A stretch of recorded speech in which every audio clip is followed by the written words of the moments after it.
Okay,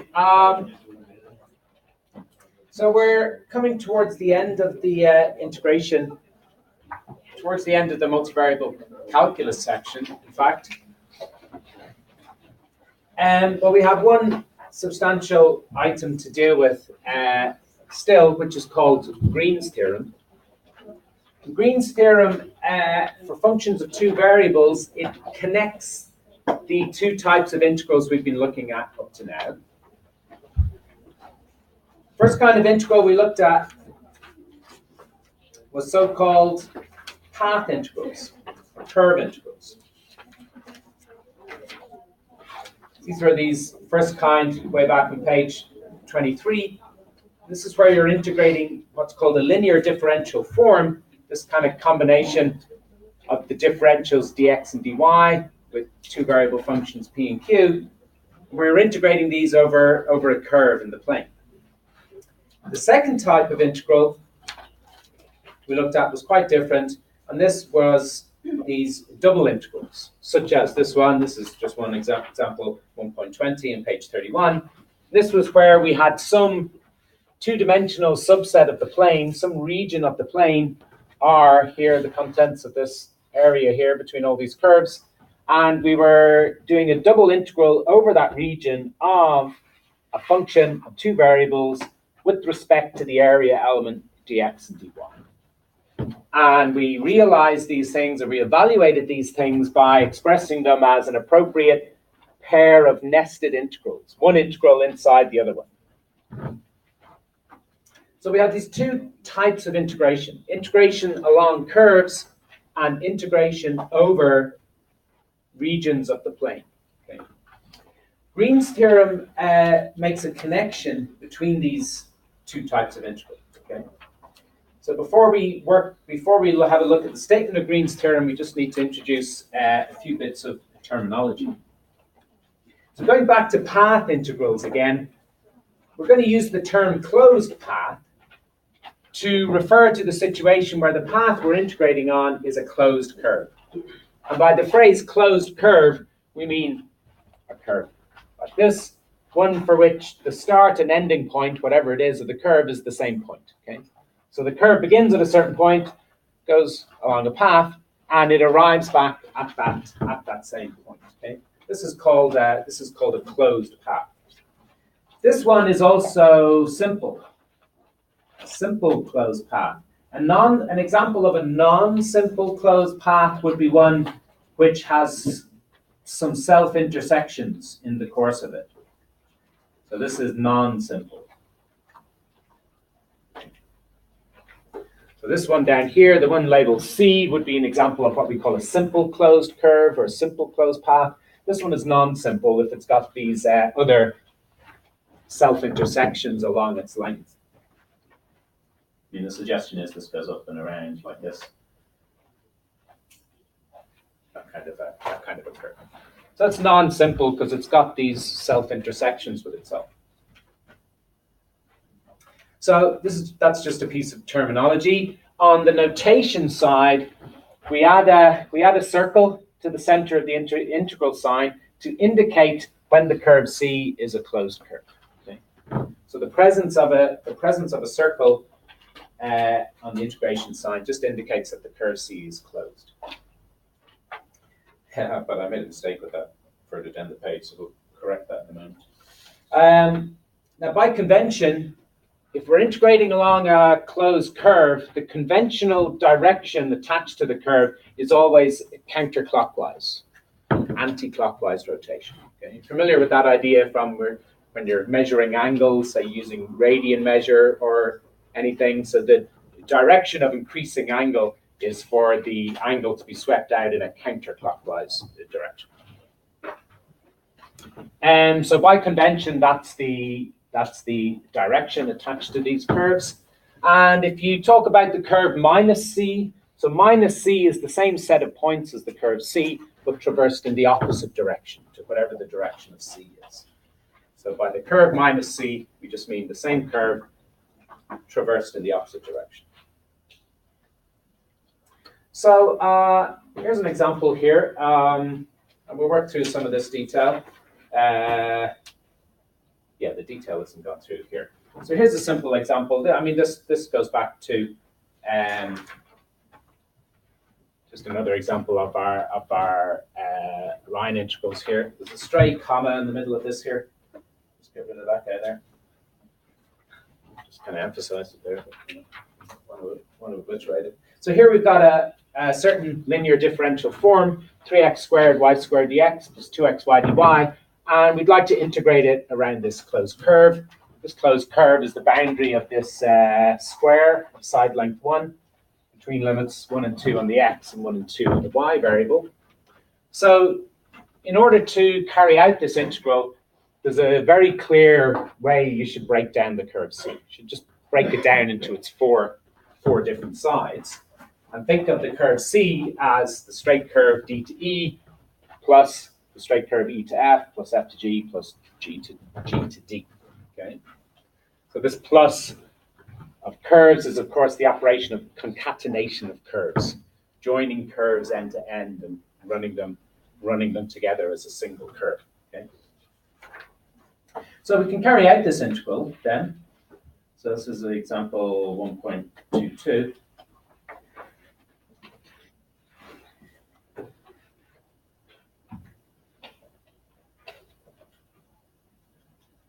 Integral along C, 3x squared y squared dx plus 2xy dy.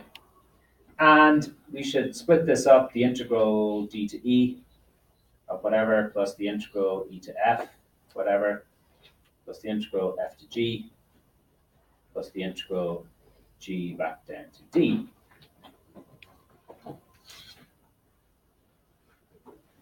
And in order to examine each of the integrals, so in each case we're integrating this same linear differential form, but we need to look at how the x and y behave on all these curves. So on DE, y is set at a constant value of 1. So the differential dy is 0, and x moves from 1 to 2. So that will be the information about the curve DE, the path DE, that will allow us to evaluate the integral. On EF, what's happening is x is fixed at 2, so dx is 0, and y proceeds from 1 to 2. You just summarize each of the curves in turn. On FG, y is set to 2, so dy is 0, and x this time begins at 2 and proceeds down to 1, because we're taking account of the direction of travel around the curve here. Remember, the curve is this DEFG.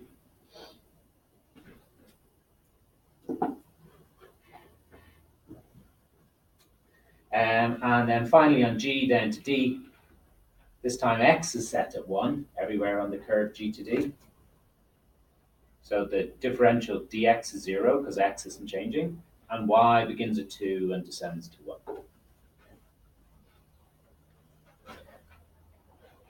So we can continue looking at the integrals then. So on DE, dy is 0, so we just completely ignore this part of the linear differential form.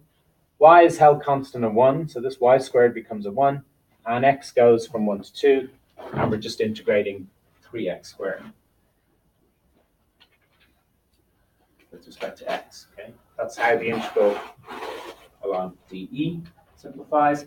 Along EF, this time dx is 0. So for the second integral, we just completely ignore this first term. The dx is 0. X is set to 2, so this is really 4y dy. 4y dy, and we're integrating from y from 1 to 2. On f to g, again, dy is 0, so you're just concerned with this first part. And y is set to 2, so this is really 3 times 4, 12x squared dx. And x begins at 2 and proceeds to 1. The lower limit of 2 and the upper limit of 1. And finally on g to d, dx is 0, so we're just concerned with the second part, and x is held constant at 1. So this is the integral of 2y dy, y from 2 to 1. Okay. And these integrals aren't too much trouble. This is x cubed, evaluated at 1 and 2. This is 2y squared, evaluated at 2 and 1. This is 4x cubed, evaluated at 2 and 1. And that's y squared, evaluated at 2 and 1. And this is all just going to come to numbers now. 8 minus 1 plus 8 minus 2 plus 4 minus, oh my god, 4 8 is 32 plus 1 minus 4.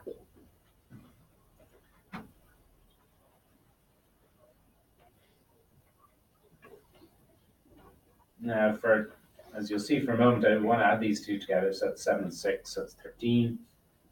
And these, what's that? Minus 28, minus 3, minus 31. So, I mean, the total value is whatever it is. 29 minus 19, no, minus 18, minus 18. Minus 18. So as it says in the notes, we also see here that the integral, so what is these, the reason I patched these two together as 13 is this is the integral d to f, d to e to f. This here is the integral f to g to d. But if I reverse the sign on it, I'll have it in the opposite direction, which is d to g to f. So this integral is 13. This integral is the minus of this one, so that's 31. So this example illustrates that these two integrals are not the same, even though they are integrals from the same starting point to the same end point. Okay? Because this one here goes d to e to f. That was these two together, which gave us 13. These two together was f to g to d, which gave us minus 31. But if we reverse the direction, it goes d to g to f, which gives us plus 31. So remember, changing the direction negates the value of the integral. So it's just the observation that 31 is not 13. These are not the same. Okay? So this PDX, so this integral I, this integral I is what we call path dependent. It appears to, the value of the integral appears to depend on the path taken from the start point to the end. Now this issue of path dependence, we'll be discussing this later on. It will arise later.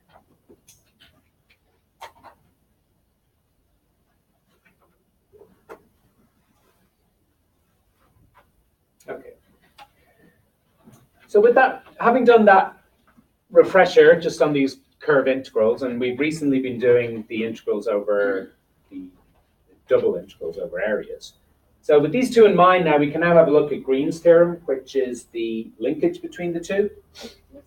Yes, question. Can you explain one of them, for example? How did you get EF such that x equal to b x equal yeah, to so 0, 5, yeah. 1? So what we're doing is the original curve is C, which is all around the square. We're breaking it down sensibly into these four components because the x and y variables have a certain behavior on d to e, certain behavior on e to f, etc. It makes sense to break C down like this. So for instance, on the e to f, so we're looking at this portion of the curve e to f, and you just ask yourself, what's happening with x and y along e to f? Well, you see, this is, I mean, it's a bit of a sloppy diagram, but if you look at the precise diagram in the notes, so this square, this side of the square is vertical above x equals 2. So every point along here, x is equal to 2. Yeah. So x is always equal to 2 on this portion of the curve. Because the x variable isn't changing, the differential is 0. Okay, so the differential is capturing the idea that the variable is changing, or how the variable is changing. So x is fixed and held constant. So that's the reason why dx is 0. And y is changing. Y is going from y equals 1 up to y equals 2 on that curve. Okay? Thank you. So we just do the same thing for the other 4 sides. And then knowing this is the reason we're doing this is the information we need to, in each case, translate the original integral into just a recognizable integral of a single variable with respect to that variable, which we can then evaluate in the standard way. Yeah. Thank you. Okay. Okay, so Green's theorem, which is connecting this kind of integral to the double integrals. Let's have a look at this. Now, we need a little bit more terminology. We need definition 1.11, which is about connected and simply connected subsets. So let's have a read of the definition. So this refers to subsets of the plane, two-dimensional subareas of the plane. We call these sets connected if every 2 points in the set can be connected by a path which is contained in the set. Okay? And we call the set simply connected if the interior of every closed path in S, the interior of every closed path that is contained in S, if the interior is also in S. The interior of a closed curve is the portion inside the curve. So this is the interior. Interior, exterior. Oops, sorry. So the interior of C and the exterior. Yeah.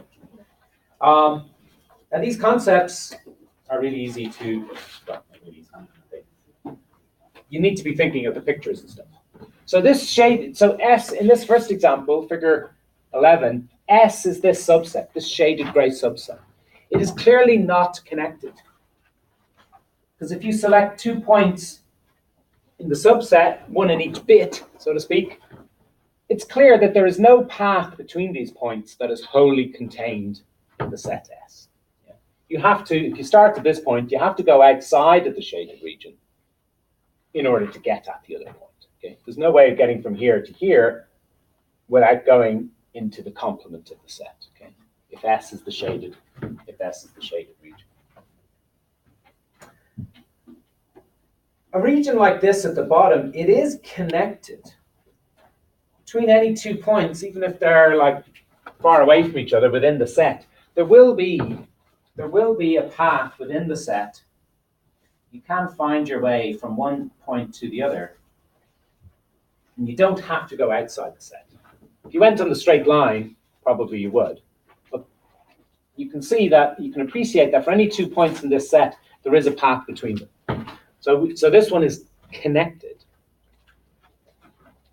But it's connected in a slightly different way compared to this one. This set, you can see clearly the feature in it is it has a hole in it.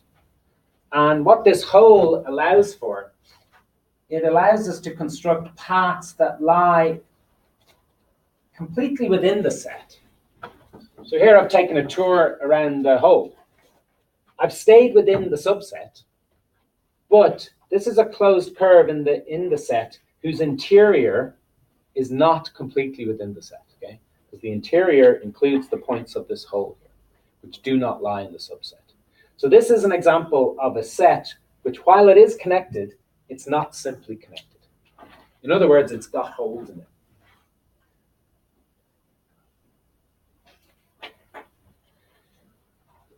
It's got at least one hole in it. So simply connected is this kind of technical term that can capture the notion of having holes in regions. So the nicest kind of region that we're discussing here is just a kind of single coherent blob in one bit, but with no holes in it. Okay, and this is the kind of nicest kind of region. It's called simply connected. Okay? It's a simply connected region. The boundary curve of this region, as you can see, trace its boundary curve. Quite a meditative thing to do. Is a simple closed curve. Okay, so simply connected regions have simple closed curves as their boundaries. If you look at the boundary of this region up here, it's not a simple closed curve. It's not a single curve, is it? It's a curve with two components, two completely separate components, two component curves, so to speak, not a simple closed curve. Also, this region down here, if you were to trace its boundary, which I'll do in red this time, this also has a two component boundary. It's got a boundary around the hole and it's got a boundary around the outside. So it doesn't have a single curve as its boundary, right? Whereas the simply connected region does. Now, Green's theorem is about regions like this, the nice ones, okay? Simply connected ones. This notion of simply connected, this is what we call a topological notion. And topology is kind of the generalization of geometry, where you're not studying you're not studying shapes and spaces according to lengths. You forget about lengths and you adopt a viewpoint that everything is stretchy, and you're capturing much more kind of fundamental aspects of shapes and spaces about whether they have holes or not, or how many components do they split up into, etc. So that's the subject of topology. So this simply connected notion is really a basic concept from the subject of topology, which is like a generalization of geometry, looking at aspects of spaces and shapes which aren't necessarily about their lengths or angles and so on, but about more fundamental aspects of how the spaces are put together. Which one is what topology is? So just this concept of simply connected, studying, capturing the idea of whether spaces or shapes have holes in them, that's a kind of a topological notion. But that's the kind of subject that's explored and codified in topology. Okay, so Green's theorem itself, you can see it there on the page. So it deals with integrals over simply connected regions, okay? Regions such as this one. A single blob of a region with no holes in it. It isn't split up into two bits. So its boundary is a simple closed curve. And Green's theorem said something about the integral of a linear differential form around the boundary. So that's on the left-hand side. So if we were given functions p and q, we could integrate the linear differential form p dx plus q dy. Happily, we could integrate that around the boundary. Green's theorem is the assertion, is the fact, that that is going to be equal to a certain double integral over the interior, over the region R. It's the double integral over the region R of the difference of these partial derivatives, q dx minus dp dy.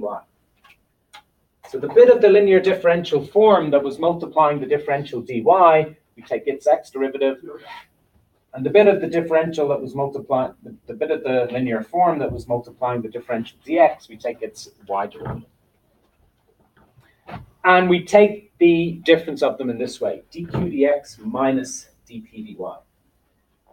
Now, which one gets the minus sign and which one gets the plus sign? That corresponds to the understanding that the direction of the curve C is counterclockwise. And that may have worried you a bit when you first saw this, because it seems to signify a difference between x and y. It seems to discriminate or, give preference to x and y, that there's a negative sign attached to the y and a positive sign attached to the x. There really shouldn't be any reason to preference x over y, because they're just two directions. There's no God-given reason why one comes before the other one. But it's not some fundamental preference of one over the other. It's really just the notion that, well, a closed integral around a curve, there are two possible ways to do it. You could go counterclockwise, or you could choose to go clockwise.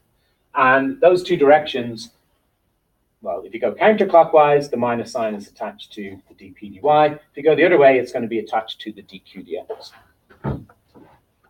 Now, there are certain extra conditions that have to happen. So the region R has to be simply connected, like such. So it's got a single, simple closed curve as its boundary. And P and Q have to be well defined, okay? So they have to have continuous partial derivatives, both on the boundary C and everywhere within the region R, okay? So P and Q have to be nice functions, well-behaved functions on the curve and in the boundary, on the curve and in the region. Okay, so, I mean, why is this true?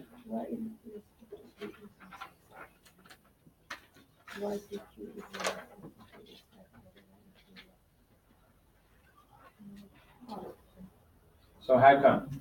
Excuse me. Yep. We just have clear that dx is dq is with respect to dx. Yeah. And dp is with respect to dy. Yeah, that's true. That's exactly what I've written. Why? Oh, you want to prove it? Yeah. So the question is, yeah, so why are we differentiating q with respect to x and the p with respect to y? Why is it this way? That's exactly my question to you as well. Okay? So we want to work towards a proof of this. Okay? Now, we're not going to give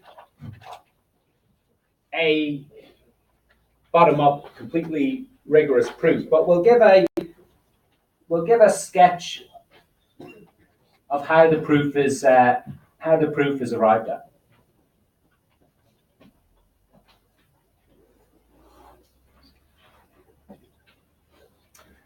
Well, dealing with general arbitrary regions straight off the bat is kind of a hard task to do because there could be so many different possible shapes the region could have.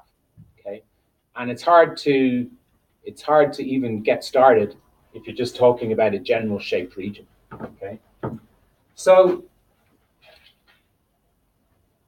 we first think about the simplest types of region.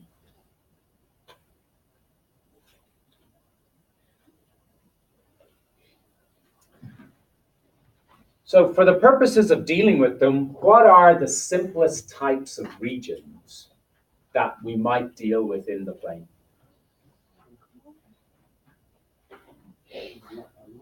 And these were the types of regions that we first looked at when we were looking at double integrals. Okay, so these are the rectangles.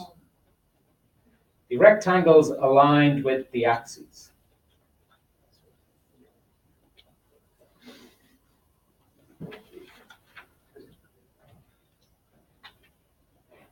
These kind of things. Nice rectangle, four-sided region.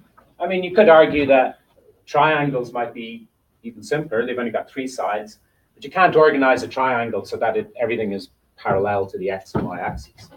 Because if you've got a rectangle, you can set it up nicely so it's parallel to the x and y axes.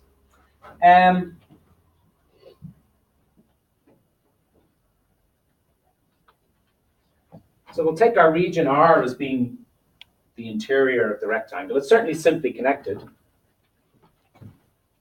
And its boundary is this curve C.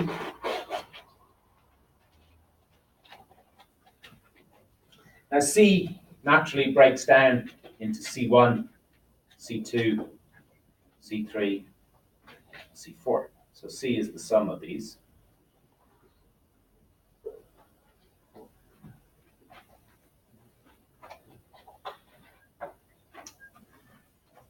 So the left-hand side, so what we're going to do is we're going to prove that Green's theorem holds for these regions. And then use a very clever, very nice limiting idea to use rectangles to capture what's going on with arbitrary shaped regions. Okay, so let's think of the left-hand side of Green's theorem, which is the integral around C of p dx plus q dy. It's understood P and Q are both functions of x and y. I'll just omit it from the equation for the moment until we're dealing with x and y in detail. Okay, this is equal to the integral along C1 plus the integral along C2, plus the integral along C3, plus the integral along C4, just as we did in the previous example. P dx plus Q dy each time. Yeah? And you can analyze what's going on in the different curves in the same way. So in C1, y is fixed at C, dy is 0, and x progresses from C to, what's x? A to B. X goes from A to B. In C2, x is fixed at B, dx is 0, and y progresses from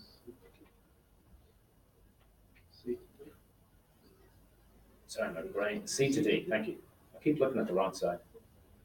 C3, y is fixed at D, dy is 0, x goes from B to A, and C4, x is fixed at A, dx is 0, and y goes from D to C.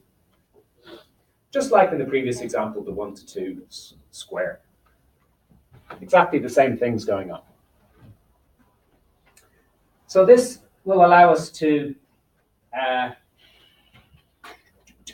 simplify the integrals. So along C1, there's no Q dy bit.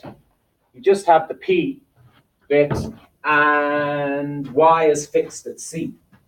So this first integral looks like the integral from A to B, Pxc dx. Yeah, because there's no Q dy, because dy is 0. Y is fixed at C, so my P of xy is really P of xc. And we're integrating x from A to B. The integral along C2, dx is 0, so there's no P dx, you just have the Q bit. Along C2, x is fixed at B, so it's Q by dy, and y goes from C to D. The next integral, C3, dy is 0, so it's just a P dx. But now y is D, so it's Px d dx, and x is going from B to A. And then the final one is the integral d to C dy Q of A y. Okay, because dx is 0, so there's no P dx, it's just Q dy. X is fixed at A, so it's Q A y, and y goes from D to C. So y is going from D to C. Sorry, I've got C 2 times here. This is a lowercase c just for this point. That's uppercase C for the big curve. Sorry about that. It's a bit clumsy. Now, okay, we can't do any better than that, really.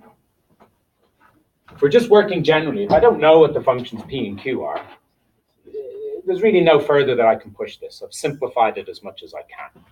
In order to develop this integral any further, we really have to know what p is, what function of x and c it is, and q, right? But if we don't know any more details, this is, we can't simplify further, or we can't develop further, really, as p and q are general. P and q are unknown to us. But what we can do is look at the other side of, look at the right-hand side of Green's theorem.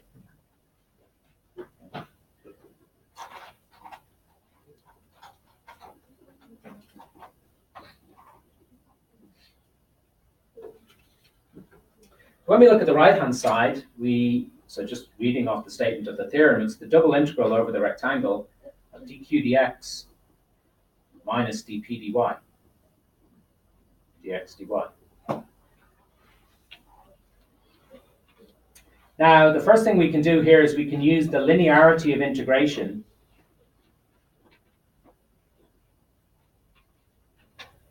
to split this up into this integral minus this integral. So we just separate the q and the p away from each other and use the linearity of double integration. So it's the integral of dq minus the integral of dp.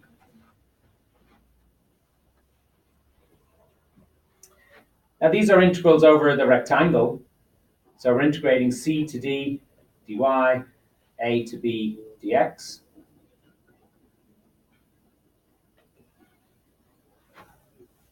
And but the dp dy, I'm going to change the order and integrate on the outside with respect to x and on the inside with respect to y, dp dy, and this is dy dx.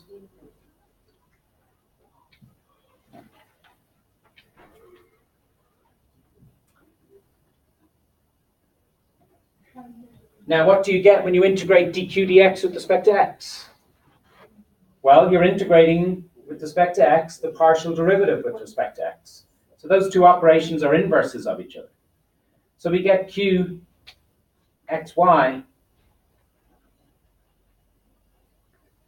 qxy dy, but it's evaluated at these two limits, x equals a and x equals b.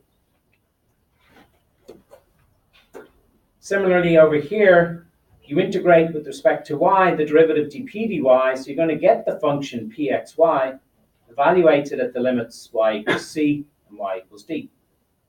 And the x integral still on the outside.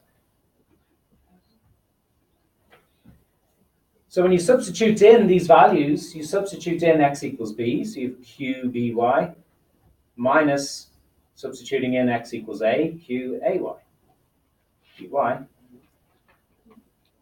And here you substitute in for y, so you've got pxd minus pxc.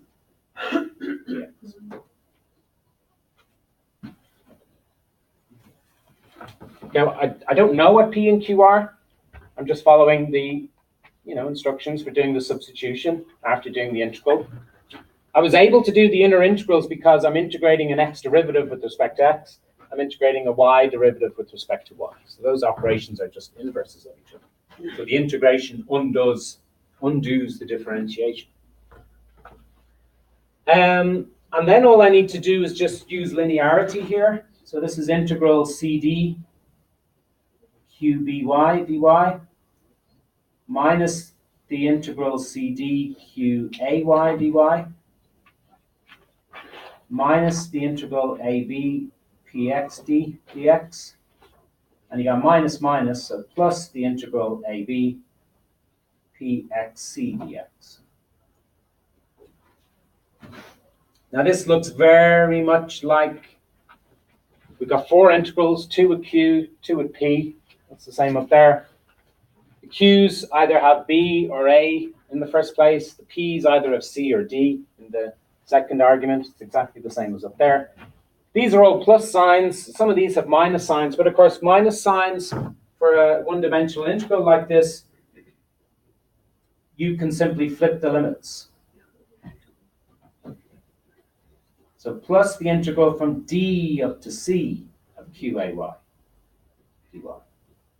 Remember, changing the limits means reversing the sign. So the integral from b up to a pxd dx plus integral a to b pxc dx. Now this is equal to, I think, better just check, that's equal to the left-hand side. So just compare this last expression here with what we had before from developing the left-hand side as far as we could, and we see that the two are equal.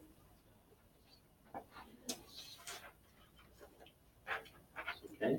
So that proves Green's theorem in the case of a rectangle. So the answer to why it is that way as well, that's how it works out. But what of general regions?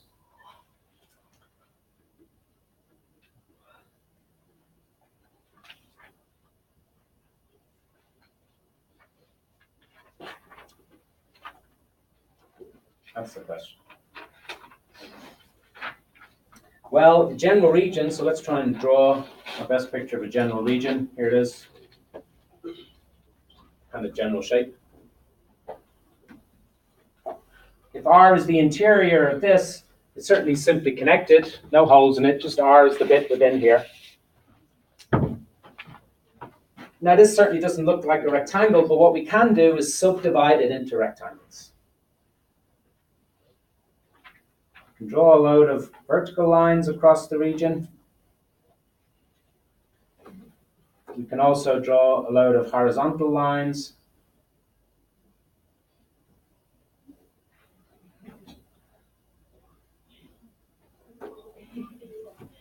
Okay, so subdivide the region.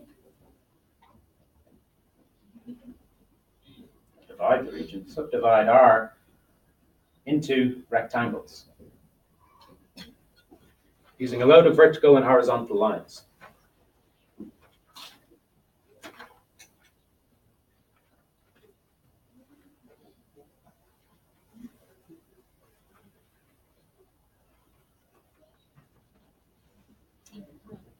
Now the double integral over R of whatever dx dy is going to be approximately equal to the double integral over all the rectangles within R of whatever. Okay? You just look at all the rectangles that are inside the region R, it's approximately the region R. Now there's certainly small errors made at the boundary, because it's at the edge where if you just take in the rectangles that are completely inside R, then you miss out bits of the region R around the edge. Yeah, because the edge is general and curvy, so the rectangles don't quite match the edge exactly.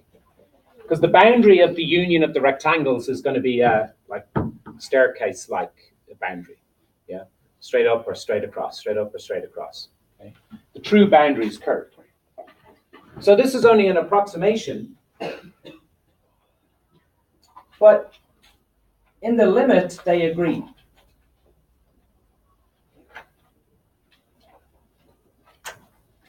So we can say the double integral over the region R of whatever dx dy is equal to the limit of the double integral over all the rectangles in R of whatever dx dy. And what are we taking the limit of? Well, the limit as the diameter approaches 0. Just the diameter being some measure of the size of the rectangle. So as we shrink the rectangles down to have size 0, so we're taking more and more of them, then any errors that are present at the boundary, any mismatch between the region and the rectangles, converges to 0. It decreases away.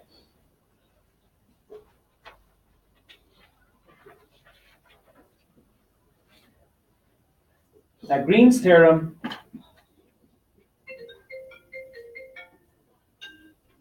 is true over each rectangle, yeah? We just proved that. And what happens when you integrate? What happens when you've got a bunch of rectangles together?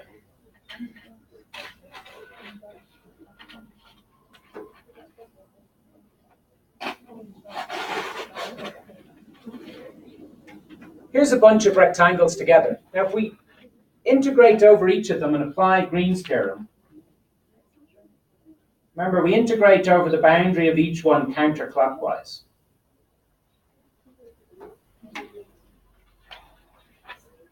So we have these counterclockwise edges, counterclockwise curves going around the interior of each rectangle.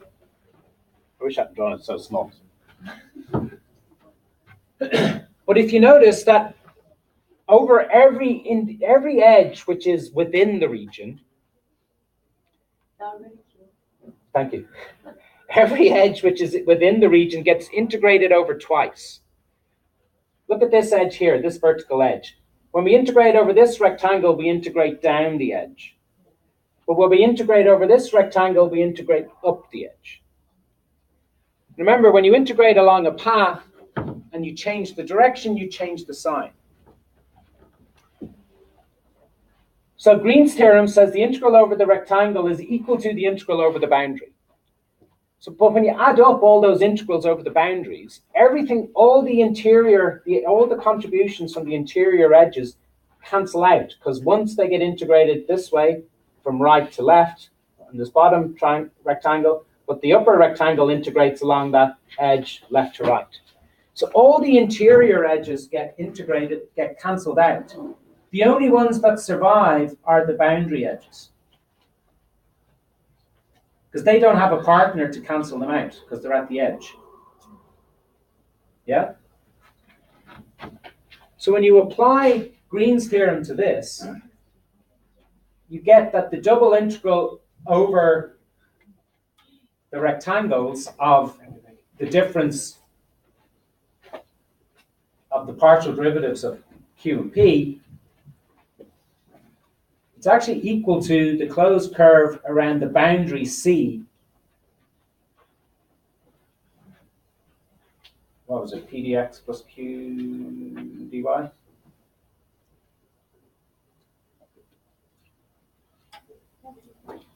See, the only bits that survive is just the integral over this boundary bit. It looks approximately like this. Yeah? So C being this, C being that curve.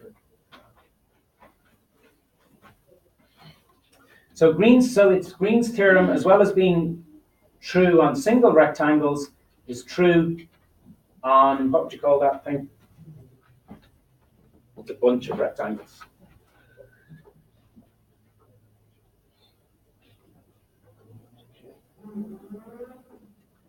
Yeah, the double integral over the region enclosed by the boundary curve is equal to the integral around the boundary of the curve. So it's true for bunches of rectangles because all the interior contributions cancel out. And in the limit, then, it's going to be true for our general regions of. So we think of we subdivide the region into rectangles. Okay, there's certainly an error involved in thinking of the region as the union of all the rectangles. It's not exactly that.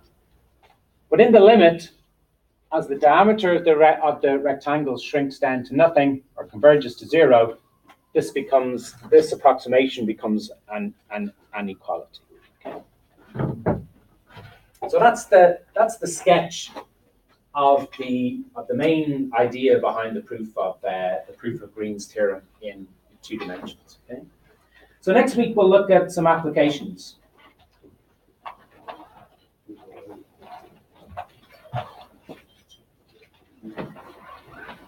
Applications of the Green's theorem.